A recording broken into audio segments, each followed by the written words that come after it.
আসসালামু আলাইকুম। অ্যাকচুয়ালি কালকে আমি মেজর সাদেকের বিষয়টা নিয়ে লাইভে আসতাম। যেহেতু আমি কাজে ছিলাম, তখন ওখানে বসেই জিনিসটা লিখে ফেলেছি। বাট আমি মনে করি যে এখন একটা লাইভে এই জিনিসটা নিয়ে বিস্তারিত বলার দরকার আছে। সেটা হচ্ছে, আমরা প্রথমেই বলি, সে বিএ 9536 মেজর সাদেকুল হক। সে হচ্ছে 74th লং কোর্সের একজন অফিসার। তার ওয়াইফ হচ্ছে সুমাইয়া জাফরিন, যিনি হচ্ছে এর আগে পিজিআর এর কমান্ড্যান্ট ছিলেন, major general Jahangir Harun, 20 long course. উনি যখন জিওসি ছিলেন সামহার, তখন এডিসি ছিল এই সাদেক। তার মেয়ের সাথে বিবাহ হয়েছে, সেটা কোনো সমস্যা না।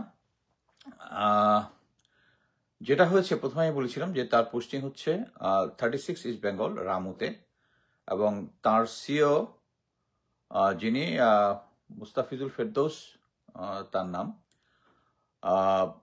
সে আমি যদিও স্ট্যাটাসে লিখেছিলাম 150 দিন ধরে অ্যাবসেন্ট আছে তার কাজে। অ্যাকচুয়ালি অনগ্রাউন্ডে এটা দেখা গেছে এটা হচ্ছে 198 দিন। মানে 20 তারিখে যখন তাকে সেনাবাহিনী উত্তরার একটি বাসা থেকে যখন নিয়ে এসছে, তখন এটা 198 দিন সে অ্যাবসেন্ট ছিল। এখন এটার ব্যাখ্যা কি? এটা তো মানে সিও, আমি যেটা বলেছি যে একজন সিওর পক্ষে অ্যাকচুয়ালি সম্ভব না যে একটা অফিসারকে 198 দিন ধরে দূরে রাখতে। এখন তার ব্যাখ্যাটা আমি যেটা শুনলাম, যে সে বলেছে যে সেখানে রামুতে থাকা অবস্থায় নাকি সে সিএমএইচে ভর্তি হয়েছে, তার হার্টের সমস্যা নিয়ে ওখান থেকে ঢাকা রেফার হয়েছে, ঢাকা রেফার হয়ে ঢাকাতেই এতদিন ছিল। মানে এটা একটা cover up operation.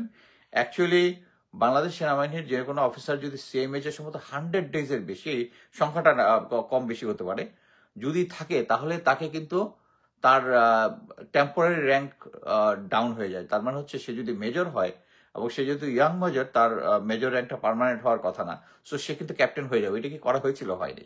But actually এটা হচ্ছে একটা কাভারিং আপ অপারেশন। আপনারা সবাই জিনিসটা আবার বলি আমি ইয়া থেকে। সে কিভাবে ধরা পড়লো? ডিএমপির গোয়েন্দা শাখার তথ্য অনুযায়ী 12 জুলাই 2025 তারিখে ভাটরা থানা পুলিশ দুইজনকে গ্রেফতার করে উত্তরা একটা বাড়ি থেকে। বাসার নম্বরটা আমি দিয়েছি, 83 নম্বর রোড, রোড নম্বর 18, সেক্টর 11। সোহেলরা এবং তার স্ত্রী স্বামী ইয়াসমিন, এরা যখন তাদেরকে যখন 12 তারিখে গ্রেফতার করার পরে তাদেরকে যখন ইন্টারোগেশন করে টিএফআই সেলে, তখন তারা জানায় হচ্ছে যে অ্যাকচুয়ালি এই মেজর সাদেক এবং তার ওয়াইফ, তার নির্দেশনাতেই সে আওয়ামী লীগের যে সমস্ত লোকজন আছে তাদেরকে ঢাকায় জড়ো করে বিভিন্ন সময় বিভিন্ন জায়গায়, 3টা জায়গার কথা সে বলেছে।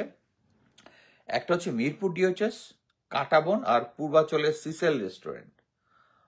অ্যাকচুয়ালি যে কি বলে টেক্সট যেটা পেয়েছি সেটা হচ্ছে পুলিশ যেটা ইনিশিয়েট করেছে, ওটার মধ্যে সম্ভবত মানে সি শেল রিসোর্ট হয়তো হবে, আমি জানি না, আমি ওই জিনিসটাই লিখে দিয়েছি এখানে।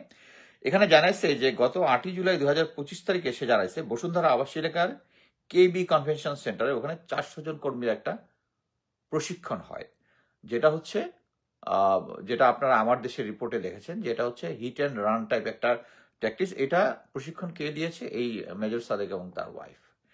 এবং এই হলটা ভাড়া করছে হচ্ছে সাম বায়েজিদ, যার বাড়ি গোপালগঞ্জ। আচ্ছা, যে লোকটা ধরা পড়ছে সোহেল রানা উত্তরাতে প্রথম ভাট্টা থানাতে, তার বাড়িও গোপালগঞ্জ, হচ্ছে আওয়ামী লীগের লোক। তাকে জিজ্ঞেস করা হয়েছিল যে মিরপুর ডিওএইচএসে কিভাবে প্রশিক্ষণ পরিচালনা করা হচ্ছে, এটা তো সিকিউরিটি এরিয়া, বুঝছে না? একটা অনলাইনে একটা অ্যাপ্লিকেশন ফর্ম পূরণ করতে হয়, করার পরে নাকি একটা টোকেন দেয়, ওই টোকেনটা শো করলেই তাদেরকে ধরে দেয়। তার মানে হচ্ছে এর সাথে ডিফেন্সের কিছু লোকজন জড়িত, যারা জানে যে অ্যাকচুয়ালি যেখানে সিকিউরিটি যত টাইট, ওখানে যদি কারো অ্যাক্সেস থাকে, then it is easy thing. So এখানে সেনাবাহিনীর লোকজনই যারা এটার সাথে জড়িত আছে, তাদের মধ্যে কেউ এই সিস্টেমটা যেহেতু জানে, এই লুপহোলটা ইউজ করে ওখানে ট্রেনিং এর ব্যবহার করছে আর কি। আচ্ছা, সে স্পষ্টভাবে বলেছে যে এই মেজর সাদেক এবং তার স্ত্রী সুমাইয়া জাফরিন তাদের নির্দেশে বাংলাদেশের বিভিন্ন প্রান্ত থেকে তৃণমূল আওয়ামী লীগ কর্মীদের সংগঠিত করে বিভিন্ন স্থানে নাশকতা চালানোর প্রশিক্ষণ দিয়ে বর্তমান সরকারকে বাধাগ্রস্ত করার জন্য কাজ করছেন। মেজর সাদিক ও তার স্ত্রী রাজধানীর বিভিন্ন এলাকায় প্রশিক্ষণ দেন। এটা হচ্ছে তার বক্তব্য। এরপরে আসলো কি, তার সবচেয়ে গুরুত্বপূর্ণ যেটা দেয় সেটা হচ্ছে হাসিনার পুত্র সজীব ওয়াজেদ জয়ের সাথে তার 1-to-1 কমিউনিকেশন আছে, এবং তার ডিরেকশন অনুযায়ী এই কাজটা করতেছিল। হাসিনা পুত্র জয়ের নির্দেশে মেজর সাদেক ও তার স্ত্রী ঢাকা শহরে আওয়ামী লীগের কর্মীদের দীর্ঘদিন ধরে সংগঠিত করছেন।